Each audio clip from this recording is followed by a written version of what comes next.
자, 이번에는 거인 반고 얘기입니다.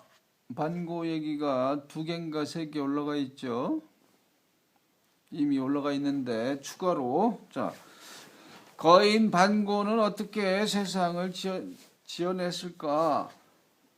거인 중에 거인 반고. 이건 무슨 뭐 네피림 수준이 아니에요. 네피림 수준의 거인이 아니라 정말로 이 지구를 탄생시킨 거인 얘기예요. 자, 태초의 우주는 아주 커다란 알과 같았다. 그 거대한 알의 내부는 지극한 혼돈 상태로 마치 노른자와 흰자가 한데 들어있는 달걀의 속과 같았다. 제가 좀 읽어드릴게요. 하늘과 땅은 서로 구분이 없이 뒤섞여 있었고 무거운 것과 가벼운 것, 뜨거운 것과 차가운 것이 뒤엉켜 어둠과 밝음조차 나누어지지 않았다. 그런데 그 격렬한 혼돈의 소용돌이 속에 아주 작은 덩어리가 생겨났고 그것은 점점 커져서 거대한 사람의 모습으로 변해갔다. 마치 달걀 속의 병아리들처럼 알 속의 혼돈이 최초의 우주적 생명인 한 거인을 낳은 것이다. 거인은 혼돈의 알 속에서 그 커다란 몸을 웅크린 채 마냥 잠만 잤다. 주변이 온통 혼돈의 소용돌이인 알 속에 갇힌 채 거인은 몹시도 깊고 깊은 잠에 빠져 깨어날 줄을 몰랐다. 그렇게 1만 년 동안이나 거인은 잠들어 있었고 그 긴 시간 동안 세상은 여전히 혼돈의 알 속에서 거인과 함께 갇혀 있었다. 거인이 잠들어 있는 달걀 같은 알이 세상의 전부였고 혼돈 상태의 우주였다. 그 속은 어둡고 컴컴했으며 시간과 공간이 함께 녹아 있었다. 다시 세월이 흘러 8,000년이 지났다. 그러던 어느 날 그렇게도 깊은 잠에 빠져있던 거인이 드디어 잠을 깨어났다. 거인이 잠에서 깨어나자 알 속의 혼돈은 갑자기 크게 출렁거리며 흔들렸다. 알을 깨뜨리려는 거인의 몸부림으로 혼돈 속에 뒤엉켜 있던 온갖 기운이 점차 두 개의 소용돌이로 뭉쳐 거인의 주위를 감싸기 시작했다. 이 두 개의 소용돌이는 마치 커다란 뱀과 같은 모양이어서 거인의 몸을 감싸고 맹렬하게 꿈틀거렸다. 이런 거대한 소용돌이를 몸에 휘감은 채 거인이 마침내 우렁찬 소리와 함께 알을 깨뜨리자 이 두 마리 뱀 모양의 기운은 한꺼번에 밖으로 빠져나와 뒤엉켜 있던 서류의 몸을 풀고 각각 위와 아래로 순식간에 갈라지기 시작했다. 비로소 하늘과 땅이 나뉘기 시작한 것이다. 18,000년 동안의 잠에서 깨어나 혼돈의 알을 깨고 천지를 개벽시킨 태초의 거인, 그 거인의 이름은 반고였다. 이거 뭐 쟁반반자, 넓적할 반자에다가 뭐 이렇게 옛 고자를 쓰죠. 자, 반고가 태어나자 알 속에서 뒤엉켜 있던 하늘과 땅이 이렇게 갈라져 나왔다. 드디어 태초의 하늘과 땅이 열린 것이다. 전지개벽! 밝고 맑은 기운은 위로 올라가 가벼운 하늘이 되었고 어둡고 탁한 기운은 아래로 가라앉아 마침내 무거운 땅이 되었다. 반고는 새로 태어난 하늘과 땅 가운데서 매일매일 빠르게 변해갔다. 하늘은 날마다 일장! 일장을 여기 3m라고 했네. 일장 하면은 일장이 3m라고 했어요. 3m? 허허. 보통 사람 하나 키 높이 한 160cm나 뭐 150cm 이렇게 장을 쳤는데 여기서 3m라고 해요. 3m. 이 3m로 따지면은 이거 내가 삼국유사를 보고서 진평왕이 선덕여왕의 아버지예요. 선동여왕의 아버지 진평왕, 진평왕이 네피림이고 네피림 거인이고 저기 석탈에도 네피림 거인이다 이렇게 얘기해놨는데 유튜브 창에다가 그때는 다 일장을 160cm나 150cm로 그렇게 계산해 놨어요. 근데 여기 3m로 하면은 이거는 2배로 더 커지네. 거인 중에 거인. 확실히 네피림 자이언트 맞구만. 자, 일장씩 높아갖고 땅은 날마다 일장씩 아래로 두꺼워졌다. 반고 역시 날마다 일장씩 키가 커졌다. 이렇게 다시 18,000년이 흘렀다.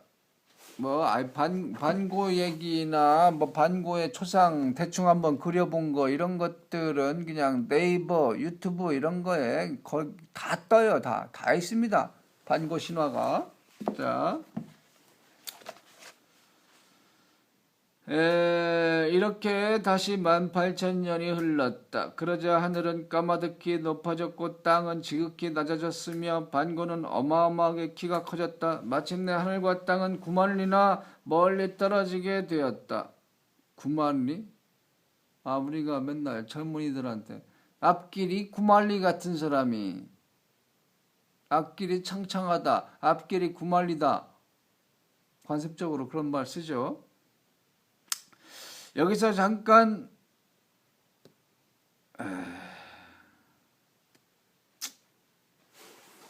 자,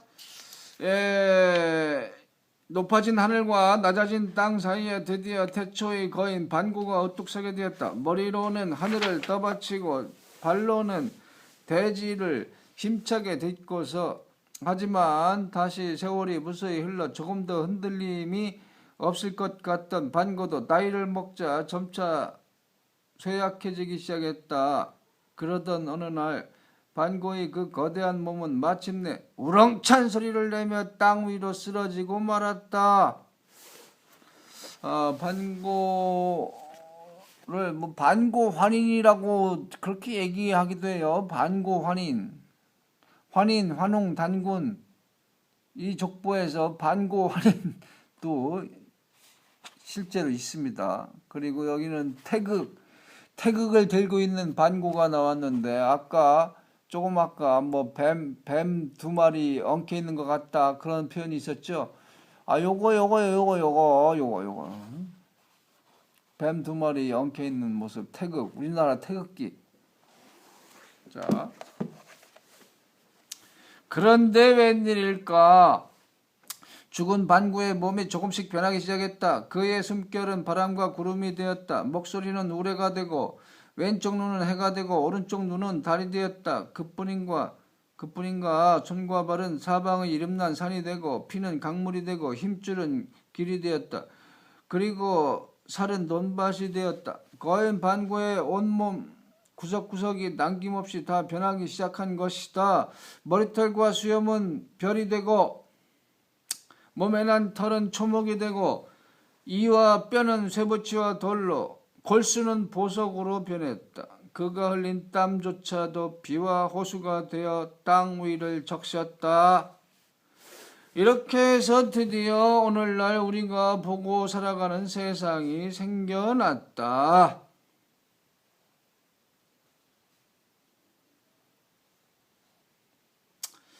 아무것도 없는 무는 언제나 유를 낳고 예비하는 요람이다.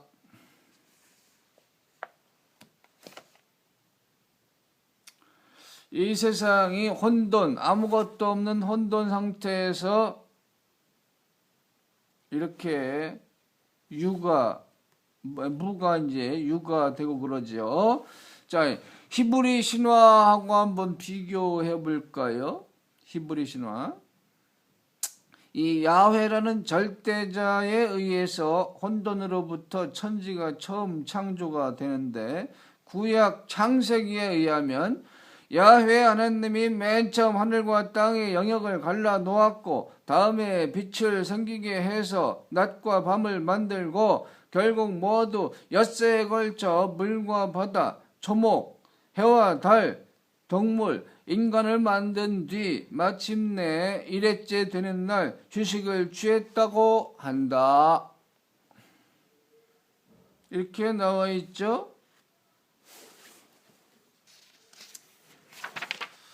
그 다음에 또 이 바빌로니아 신화 이런 거 보면은 바빌로니아 신화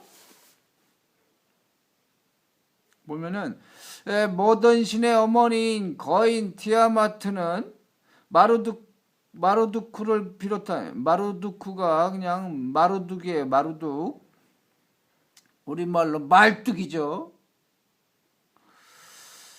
마루둑을 비롯한 젊은 신들에 의해 살해당합니다. 살해자들은 거인 티아마트의 몸통을 반으로 갈라서 하늘과 대지를 만들고 머리로 산과 강을 만든다 이렇게 나와요. 근데 이 티아마트라는 존재가 옛날 성경에는 있었습니다. 요새 새롭게 뭐 자꾸 개정 신역 어쩌건 그런 데에서는 티아마트가 안 나오는데 1960년대 이전의 성경 한글 성경 보면은 태움이라고 나와요. 태움이 티아마트인데 바빌론의 신화 티아마트인데 그걸 모르니까 그대로 태움이라고 어쩌고 썼다가 젊은 번역자들이 이거 뭐 태움을 어떻게 처리해야 될지도 모르고 어쩌고 저쩌고 해가지고 다 모르니까 그냥 이 태움이라는 말 자체를 성경 번역으로 나왔던 태움이라는 말 자체를 없애버렸어요. 참. 그러니까 이 한글 성경 번역은 새롭게 나올 때마다 참 새롭게 번역될 때마다 이루 말할 수가 없어요. 자, 또 인도 신화에서도 이런 반고 신화 비슷한 얘기가 나옵니다. 거인 푸르샤가 나오고 또 게르만 신화에서는 거인 이미르가 나와요. 이미르가 각각 다른 신들에게 살해당한 후에 역시 그 몸이 절단되어 하늘과 대지, 바다, 호수 등의 자연으로 새롭게 창조된다 이렇게 나오고 그 다음에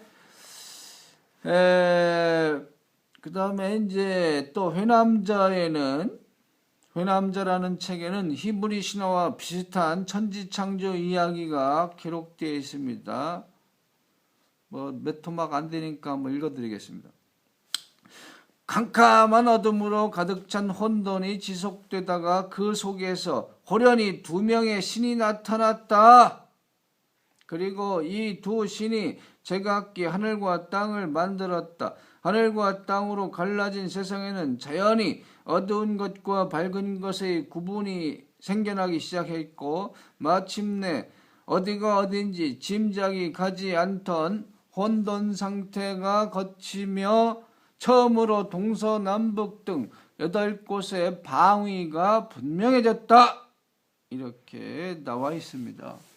이 회남자라는 책은 사람들이 지금도 이 책이 뭘까 하는 그런 책입니다. 실체를 잘 몰라요. 회남자는 어느 때 나온 책이냐? 대략 기원전 2세기에 나온 책이다 이렇게 얘기합니다. 근데 지금도 서점에 회남자 번역과 원문 서점에 깔려 있어요. 회남자라는 책이 지금도 깔려 있습니다. 자.